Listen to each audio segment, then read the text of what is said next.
హైదరాబాద్ లో కన్నుల పండుగగా జగన్నాథుని రథయాత్ర పూరిని తలపించిన మహోత్సవం. హైదరాబాద్ నగరం పూరిని తలపించిన రీతిలో రథయాత్ర సందడితో మారుమోగిపోయింది.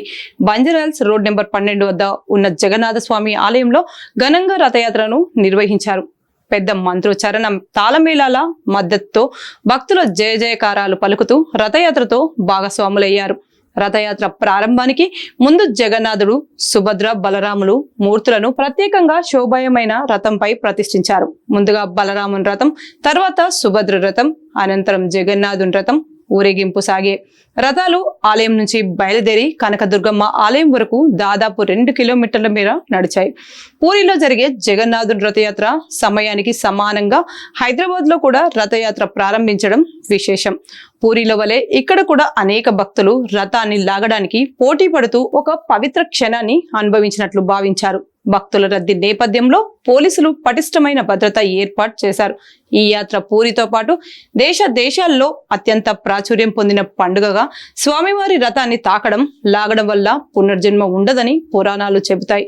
అందుకే భక్తులు ఈ రథయాత్రలో పాల్గొనడం తమ జీవితంలో అపూర్వ భాగంగా భావిస్తారు.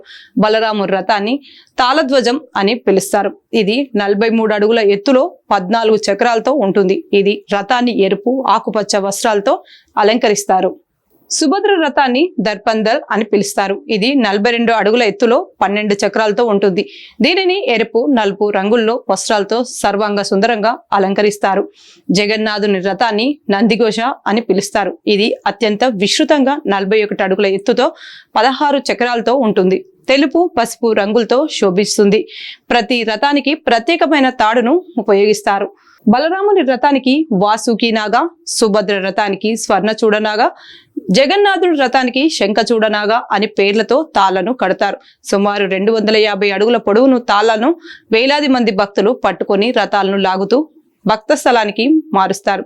ఈ రథయాత్ర అనంతరం స్వామివారిని 9 రోజుల పాటు కనకదుర్గమ్మ ఆలయంలో ఉంచుతారు. ఆపై తిరిగి జగన్నాథ ఆలయానికి మళ్లించి మరో 2 రోజుల పాటు భక్తుల దర్శనార్థం ఉంచి 11వ రోజు గర్భగుడిలోకి తీసుకెళ్తారు. హైదరాబాద్ నగర వీధుల్లో ఈ విధంగా సాగిన జగన్నాథుని రథయాత్ర భక్తుల హృదయాలను తాకింది. పూరిలో జరిగే ఉత్సవానికి ఏం మాత్రం తగ్గకుండా అట్టహాసంగా నిర్వహించిన ఈ మహోత్సవం నగరానికి కొత్త ఉత్సాహాన్ని తీసుకొచ్చింది.